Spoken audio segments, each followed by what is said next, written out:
Hello students, बहुत बहुत स्वागत है आपका हमारे यूट्यूब चैनल देवरा क्लासेस में। मेरा नाम है उदित कुमार देवरा और जैसा कि आप सब लोग जानते ही हैं, हम यहाँ पे चला रहे हैं फिजिक्स की सीरीज क्लासेस। तो आई होप आप सब लोग बहुत अच्छे होंगे, बहुत अच्छे से हमारे स्टडी कर रहे होंगे और हमारे चैनल से अपने ज्ञान की बढ़ोतरी कर रहे होंगे। तो ठीक है, इन्हीं सीरीज में हमारा आज का टॉपिक है फ्री फॉल।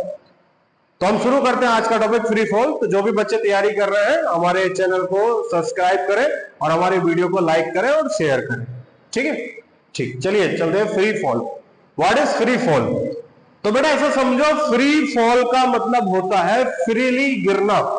ये फ्रीली गिरने का मतलब क्या है कि अगर हम किसी पार्टिकल को, किसी ऑब्जेक्ट को ऐसे किसी हाइट पे ले जाकर के छोड़ देते हैं तो वो ऊपर से नीचे की तरफ आता है। किस वजह से आता है? आपको पता ही होगा, हमारे अर्थ एक ग्रेविटेशनल पुल से सारे ऑब्जेक्ट को अपनी ओर अट्रैक्ट करती है। तो जैसे हम किसी पार्टिकल को छोड़ते हैं, वो ग्रेविटी पुल लगाती है और पार्टिकल ऊपर से नीचे की तरफ आता है। तो यानी कि फ्री फॉल का मतलब है जब हम किसी ऑब्जेक्ट पे कोई एक्सटर्नल फोर्स नहीं लगा रहे, उसको सिर्फ कहीं एक हाइट पे छोड़ दिया गया और वो ग्रेविटी की वजह से अर्थ की तरफ अट्रैक्ट होता है, वही कहलाता है फ्री फॉल। जैसे अगर हम ले कोई एक ऑब्जेक्ट यहां पे h और अर्थ से उसकी हाइट है h और इसको छोड़ दिया गया, तो जैसे ही इस ऑब्जेक्ट को छोड़ दिया गया, ये ऑब्जेक्ट यहां से नीचे की तरफ चलने की कोशिश करेगा और कोशिश क्या, नीचे ही पहुंच जाएगा।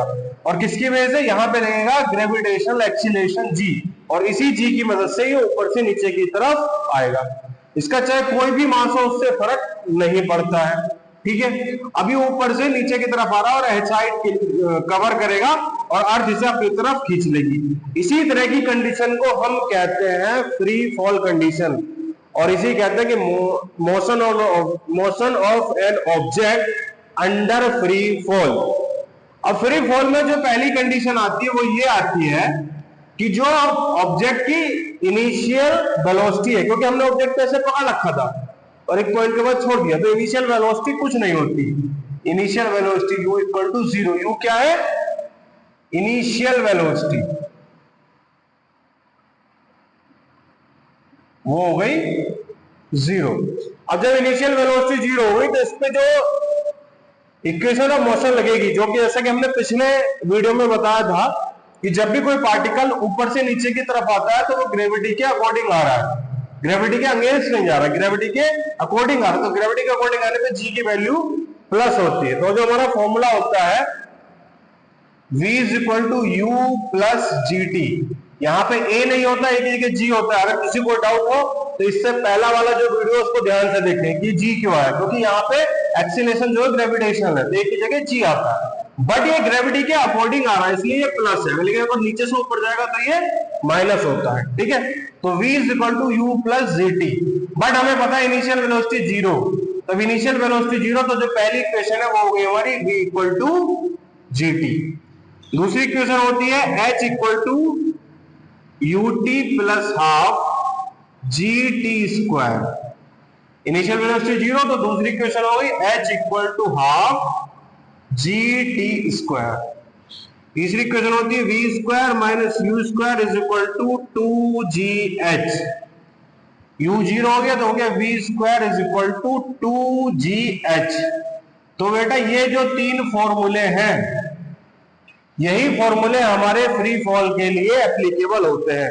कहीं भी अगर कोई ऑब्जेक्ट फ्री फॉल के लिए दिया गया है तो हम डायरेक्टली ये फॉर्मूले लगा सकते हैं। फ्री फॉल का मतलब इतना समझ लो कि किसी भी पार्टिकल को छोड़ दिया गया, उसकी इनिशियल वेलोसिटी 0 और कोई एक्सटर्नल फोर्स नहीं लग रहा सिवाय ग्रेविटेशनल पुल के, तो यहाँ पे h आएगा, इनिशियल वेलोसिटी 0 हो जाएगी क्योंकि ये h हाइट कवर कर रहा है और उसमें एक फाइनल वेलोसिटी होगी। ठीक है, ये था हमारा फ्री फॉल का कंसेप्ट।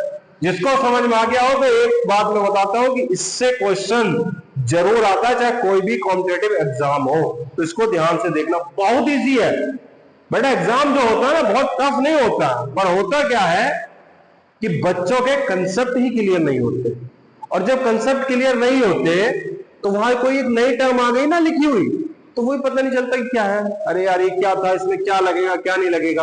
अब आधे लोगों को समझ में आता है, उनको यही नहीं पता चलता कि प्लस कहाँ होगा जी और माइनस कहाँ होगा जी। जब भी हम ग्रेविटी के अकॉर्डिंग चल रहे हैं कि ऊपर से नीचे आ रहे हैं, ग्रेविटी हमेशा नीचे की तरफ खींचता है, तो जी प्लस होगा, और जब भी हम नीचे से ऊपर की तरफ जा रहे हैं तो जी माइनस होगा। क्लियर है? आई होप सबको समझ में आया होगा। अंडरस्टैंड? Okay good. आप लोग बताते रहा करो कमेंट बॉक्स में, मुझे भी पता चलता रहे। ठीक है? ओके। और किसी की अगर कोई प्रॉब्लम हो तो स्क्रीन पे जो हमारा ये नंबर आ रहा है नीचे, इस पर आप कॉल मैसेज कर सकते हैं। पीडीएफ नोट चाहिए तो इस नंबर पर आप मैसेज कर सकते हैं। और ये जो हमारा देवरा क्लासेस चैनल है, इसको सब्सक्राइब कीजिए, ऐसे ही वीडियोस, ऐसे ही पूरा फिजिक्स आपको यहाँ पर मिलता रहेगा। ओके, चलते हैं हम अपने नेक्स्ट टॉपिक की तरफ। अगला टॉपिक है हमारा रिएक्शन टाइम।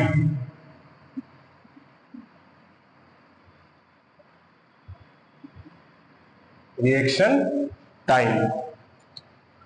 रिएक्शन टाइम क्या होता है कि वो टाइम है जिस टाइम में कोई भी पर्सन किसी सिचुएशन में रिएक्ट करता है। तो that is, it is the time a person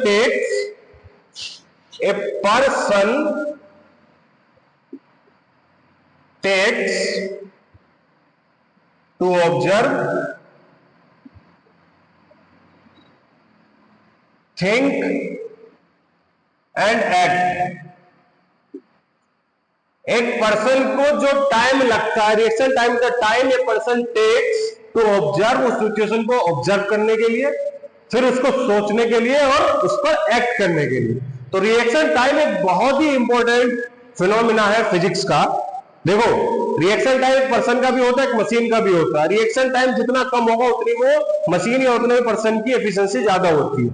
example के तौर पर हम समझते हैं कि अगर कोई पर्सन, मान लिया आप लोग गाड़ी चला रहे हो, बाइक चला रहे हो या कार चला रहे हो, और अचानक से सामने कोई आ जाए, तो हम सबसे पहले देखते हैं कि अच्छा हाँ सामने कोई है।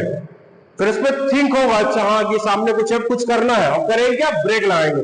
तो मुझे टाइम लगा जब से हमने देखा कि सामने कोई है और उससे लेकर के ब्रेक लगने के बीच का जो टाइम है, वही कहलाता है हमारा रिएक्शन टाइम। और अगर हम एग्जांपल लें तो जैसे अगर आप लैपटॉप चला रहे हो, फोन चला रहे हो, किसी आइकन पे आप क्लिक करते हो, वो आइकन खुलने में या वो ऐप खुलने में जितना समय लगता है, जितना टाइम लगता है, वही उसका रिएक्शन टाइम है। क्योंकि तुमने कई सारी वेबसाइट खोल रखी है, एक वेबसाइट को ऑन कर रहे हो, जितनी जल्दी वो खुल जा रही है, वही उसका रिएक्शन टाइम होता है। समझ में ये चीज, रिएक्शन टाइम? तो reaction time is the time a person takes to observe, think and act. Clear है? अब अगर ये क्लियर है तो अब हम एक प्यारा सा न्यूमेरिकल करते हैं आपके एनसीईआरटी का, जिसमें आपके इक्वेशन ऑफ मोशन के सारे कंसेप्ट क्लियर हो जाएंगे। तो आर यू रेडी? अगर रेडी हो तो थंब बना करके भेजो। ठीक है, मैं कराता हूं एक न्यूमेरिकल आपको। ठीक, तो बच्चों ये है न्यूमेरिकल, आपके सामने बोर्ड पे लिखा हुआ है। इसमें लिखा हुआ है कि a ball is thrown vertically upward with a velocity of 20 metre per second from the top of a building. एक बॉल को किसी बिल्डिंग के टॉप से 20 मीटर पर सेकेंड की वेलोसिटी से ऊपर की तरफ फेंका जाता है। The height of the point from where the ball is thrown is 25 metre from ground. वो पॉइंट जहां से बॉल को फेंक रहे हैं, यानी कि उस बिल्डिंग की हाइट जहां पे हम खड़े होकर के बॉल को फेंक रहे हैं, वो है 25 मीटर ग्राउंड से। तो उसने पूछी है दो चीजें। पहली चीजें पूछी है how high the ball rise, कि बॉल कितनी ऊपर जाएंगी जब उसको हम फेंकेंगे, and second how long it will be before its the ground. क्योंकि बेटा जब हमने ऊपर फेंका तो बॉल बाद में ऊपर जाकर के नीचे आएगी, क्योंकि ग्रेविटी खींच रही है। जब ग्रेविटी खींच रही है ऊपर से नीचे जाएगी, तो ये पूछा how long it will B, यानी कि इसको कितना टाइम लगेगा कि ग्राउंड पे टच होने से पहले कितनी देर ये हवा में रहेगी। और जी की value 10 metre per second square लेनी है। आपको पता है कि जी की जो नॉर्मल वैल्यू होती है 9.98 होती है, पर सिंपलिसिटी के लिए इसको 10 ले लिया जाता है। अगर आप कहीं भी इसको 10 ले लेंगे तो क्वेश्चन आपको गलत नहीं होगा, लेकिन अगर स्पेशली लिखा है कि जी की वैल्यू 9.81 लेनी है तो आपको 9.81 ही लेनी है, 9.81। ठीक है, ओके। करते चलो इस क्वेश्चन को। ये बनाई है हमने बिल्डिंग जिसकी हाइट है 25 मीटर। अब यहां से एक बॉल फेंकी जाती है, तो बॉल कुछ ऐसे गई होगी, और ऐसे जाकर के वापस वो नीचे की तरफ आ जाएगी। तो सबसे पहले तो उसने पूछा है कि ये वाली वैल्यू निकालो कि कितने हाइट वो ऊपर गई, और टोटल पूछा है टाइम। ठीक, अब देखो जब भी किसी चीज को नीचे से ऊपर की तरफ फेंका जाता है तो वो एक हाइट पे जाने के बाद रुक जाती है। जब नीचे से तुमने फेंका तो एक उसके पास इनिशियल वेलोसिटी होगी, पर वो जो ऊपर गई और जहां जाकर के रुक गई वहां उसकी मतलब फाइनल वेलोसिटी जीरो हो गई, तभी तो रुकी है। वेलोसिटी होती तो ऊपर जाते। तो यानी कि यहां पे एक u था, वो दिया था उसने 20 मीटर पर सेकंड, और यहां पे v हो गया 0। इसी इक्वेशन को हम यूज करते हैं। हमारी इक्वेशन होती है, जब देखो जब नीचे से ऊपर की तरफ जा रहे हैं यानी कि ग्रेविटी के अगेंस्ट जा रहे, जी की वैल्यू माइनस लेंगे। जो फर्स्ट लॉ ऑफ इक्वेशन होती है वो होती है u equal to u plus c t, but क्योंकि नीचे से ऊपर की तरफ जा रहे हैं तो माइनस जी टी। ठीक है, v की वैल्यू जाएगी 0 क्योंकि फाइनल वेलोसिटी 0, u दिया था उसने 20, g की वैल्यू 10 इंटू टी। अगर यहां से आप t की वैल्यू निकालो तो 2 सेकंड। वो ये कह रहे हैं कि यहां से जब हमने फेंका तो वो 2 सेकंड ऊपर चलेगी। अब हाइट भी निकाल लो कि हाइट कितनी चलेगी, तो second law of equation h equal to u t minus half g t square. ठीक है, h निकालना हमें, u दिया था 20 और t कितना है 2, माइनस हाफ g की वैल्यू 10 और t की वैल्यू t स्क्वायर 4। इसको कैलकुलेट करोगे तो हो जाएगा 40 माइनस 2 5 10 5 4 20, तो ये आ गया 20 मीटर। तो पहले क्वेश्चन का तो आंसर आ गया, उसने पूछा ना how high the ball rise, तो बॉल कितना जाएगी 20 मीटर और ऊपर जाएगी। तो h की वैल्यू आ गई 20 मीटर। आई होप यहां तक क्लियर होगा। ठीक है, और नीचे से ऊपर जाने में कितना टाइम लगा 2 सेकंड। वो पूछ रहा है कि जब इसको फेंक दिया तो ग्राउंड से टच होने से पहले कितना टाइम लगा उसको, यानी कि ग्राउंड तक पहुंचने में कितना टाइम लगा। तो 2 सेकंड तो ऊपर जाने में लगे। अब यहां से वो यहां नीचे की तरफ आएगी। अब देखो जब ये वाली कंडीशन हो गई, अब ये यहां से यहां की तरफ आ रही है, इस कंडीशन में यहां पे अगर हम लेंगे तो अब फ्री फॉल वाली कंडीशन, एक हाइट पे पहुंच गई, फ्री फॉल वाली कंडीशन है। इसको अगर u1 और v1 ले ले तो यहां पे अगर u2 इनिशियल वेलोसिटी कितनी हो गई अब 0, इनिशियल वेलोसिटी कितनी हो गई 0, और यहां पे नीचे पहुंचेंगे तो किसी वेलोसिटी के साथ नीचे जाकर के वो टच हो जाएगी। लेकिन अब हमें टोटल हाइट पता चल गया। टोटल हाइट कितनी हो गई 20 प्लस 25, क्योंकि 25 तो ऑलरेडी बिल्डिंग थी और 20 होती, टोटल हाइट कितनी हो गई 45 metre. Initial velocity 0, total height 45 metre. Formula लगा दो दोबारा से, आई होप ये लिख लिया होगा। ठीक है, अब मैं इसको फ्री फॉल कंडीशन में, under free fall condition, formula हो गया h is equal to u t, क्योंकि ऊपर से नीचे आ रहा प्लस हो जाएगा, plus half g t square, h बड़ा वाला पूरा 45, u जब ऊपर से नीचे की तरफ गिर रहे तो u हो गया 0, इनिशियल कंडीशन हो गई total term 0 plus half, g की वैल्यू 10 और t यहां से यहां तक आने में t वही तो हमें निकालना है, वो हो गया हमारा टी स्क्वायर, तो हो गया 45 is equal to 5t square, और t square is equal to 9, और टी की वैल्यू निकालेंगे तो 3 सेकेंड। यहां से यहां तक आने में टी लगा 3 सेकेंड, t2, और यहां से यहां तक t1 हो गया 2 सेकेंड। तो टोटल टाइम कितना हो जाएगा t1 प्लस t2, यानी कि 2 plus 3 is equal to 5 second. ये हमारे सेकेंड वाले पोर्शन का आंसर आ गया। बहुत अच्छा क्वेश्चन था, और लगभग पूरी वैरायटी इक्वेशन ऑफ मोशन की इसके अंदर है, कुछ और होती है वो भी मैं कराऊंगा, बट लगभग आप इस चीज को समझ सकते हैं जो हमने इक्वेशन ऑफ मोशन पढ़ी थी।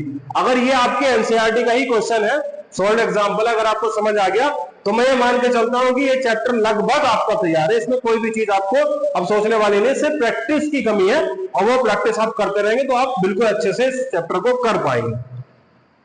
इस क्वेश्चन में बेसिक्स पूरा क्लियर हो गया। एक बार नीचे से ऊपर गई और फिर ऊपर से नीचे आ गई, तो ऊपर से नीचे वाली फ्री फॉल कंडीशन है, जब नीचे से ऊपर जाएंगे फाइनल वेलोसिटी 0 हो जाएगी। ठीक है, तो यहाँ पे हमारा ये वाला चैप्टर भी कंप्लीट होता है। आज की इस वीडियो में हम यहीं तक है। अब अगली वीडियो में हम अगला चैप्टर स्टार्ट करेंगे, और मुझे उम्मीद है कि आप सभी लोगों को हमारा ये वीडियो पसंद आ रहे होंगे। और अगर आप सब लोग हमारे साथ तैयारी कर रहे हैं तो हमारे चैनल को सब्सक्राइब जरूर करें, अपने दोस्तों के साथ शेयर करें और लाइक करें, और अपनी स्टडी को बहुत अच्छा करते रहे। और इसी के साथ आप लोगों से विदा मिलते हैं, और फिर मिलते हैं आपके साथ एक नए वीडियो में। Bye bye.